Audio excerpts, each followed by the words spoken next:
एक छोटी सी घटना मैं आपको बताता हूँ। रामकृष्ण परमहंस के समय की घटना है। केशव चंद्र सेन हुए, उनके समय में ब्राह्मण समाज के अध्यक्ष हुआ करते थे और वो बड़े प्रसिद्ध व्यक्ति। जब क्वीन आई भारत तो अपनी ओर से कुछ ही लोगों से मिली, उनमें से एक केशव चंद्र सेन थे। मिलने के लिए गई वो, और केशव चंद्र सेन जो थे उनके हजारों शिष्य थे, न जाने कितने केंद्र थे। वो स्वामी रामकृष्ण परमहंस से मिलने के लिए दक्षिणेश्वर मंदिर में गए, और उस समय में स्वामी रामकृष्ण परमहंस को ज़्यादा लोग जानते नहीं थे। मिलने के लिए गए, और जब मिलने के लिए गए तो उस समय में उनके साथ 200 के करीब स्वयंसेवक गए। बड़ी घटना थी, ऐसा जैसे लाखों लोग साथ गए हों। और उन स्वयंसेवकों में एक स्वयंसेवक विवेकानंद थे। बड़ी कठिन परिस्थितियों में गए। उनके मन में ऐसा नहीं था कि उस समय में कोई बड़ी आध्यात्मिक जिज्ञासा थी या किसी गहन आध्यात्मिक भाव को लेकर के गए, ऐसा नहीं। सामान्य सी सांसारिक इच्छा को लेकर के विवेकानंद गए थे। क्या इच्छा थी? बड़ी कठिन परिस्थितियां थी। पिता का देहावसान हो गया था, माँ बीमार चल रही थी, बहन ने आत्महत्या कर ली थी, भाई घर छोड़ करके भाग गए थे। बहुत कम लोगों को पता है कि जो स्वामी विवेकानंद के छोटे भाई थे वो भारत छोड़ करके भाग गए थे, और 3.25 साल के बाद कहाँ मिले थे? लंदन में।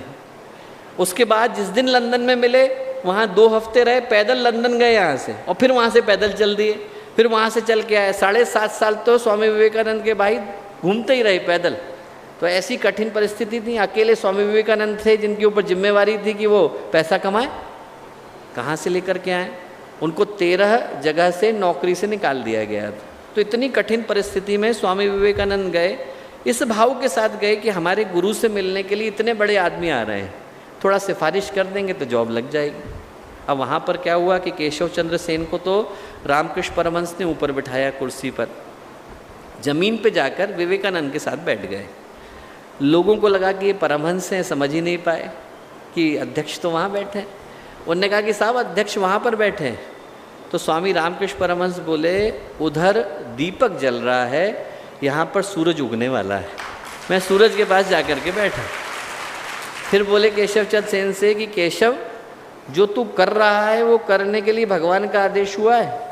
उन्होंने कहा नहीं हुआ। बोले बेटा फिर चलेगा नहीं। बोले पर ये वाला चलेगा। और ये वाला चलेगा का मतलब कि विवेकानंद को दुनिया जानेगी। और उस समय विवेकानंद को कौन जानता था? उस कक्ष के अंदर बैठे लोग भी नहीं जानते थे, और केशव चंद्र सेन को पूरी दुनिया जानती थी। आज की तारीख में केशव चंद्र सेन का नाम बताने के लिए मेहनत करनी पड़ती है, और विवेकानंद के नाम को पूरी दुनिया जानती है। चलता वो है जिसके ऊपर भगवान का हाथ होता है। और इस कहानी को सुनाने के पीछे का कारण, जब गुरुदेव ने सन 38 में 39 में अखंड ज्योति को लिखना शुरू किया तो सेकेंड वर्ल्ड वॉर चल रहा था, कागज़ मिलता नहीं था।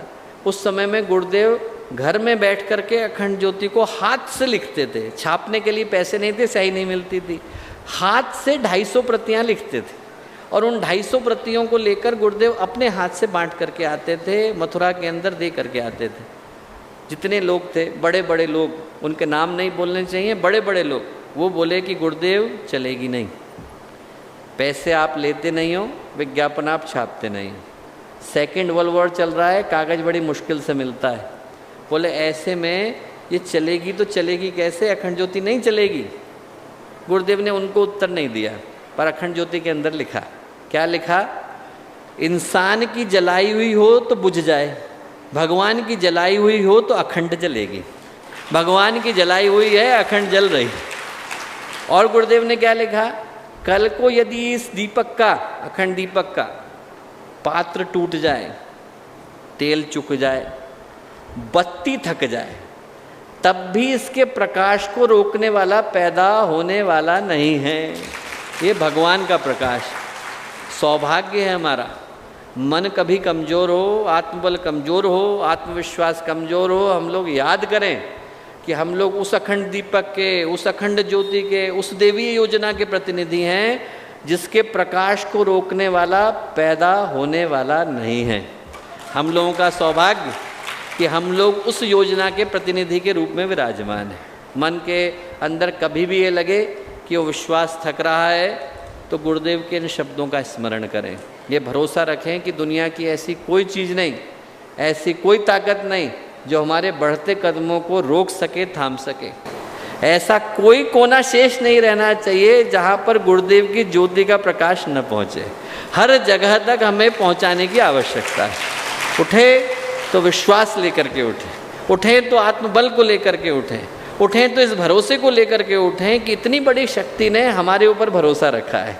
जब हमारे को इतने बड़े राजा विश्वास के साथ देख रहे हैं, भगवान को काम कराने के लिए लोगों की ज़रूरत होती है क्या? नहीं होती।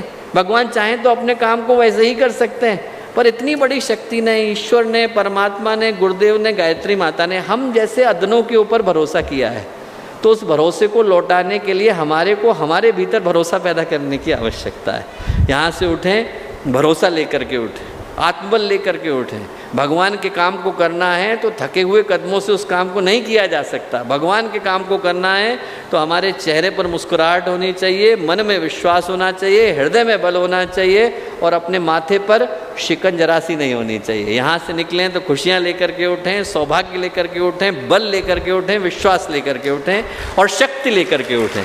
भगवान करे कि जो शक्ति आपके भीतर है वो सहस्र गुना हो, पूरा भारत जागे, पूरा युग जागे, पूरा विश्व जागे और वो संस्कृति जागे जिस संस्कृति को आने वाले समय में चलकर पूरे विश्व को दिशा दिखानी है और वो सब आप लोगों के माध्यम से संपन्न हो सके। ऐसी प्रार्थना हम लोग गुरु सत्ता से करते हैं। हमारे YouTube चैनल शांति कुंज वीडियो गायत्री परिवार को सब्सक्राइब करें एवं बेल आइकन जरूर दबाएं ताकि गायत्री परिवार की विभिन्न गतिविधियों की जानकारी आपको मिलती रहे।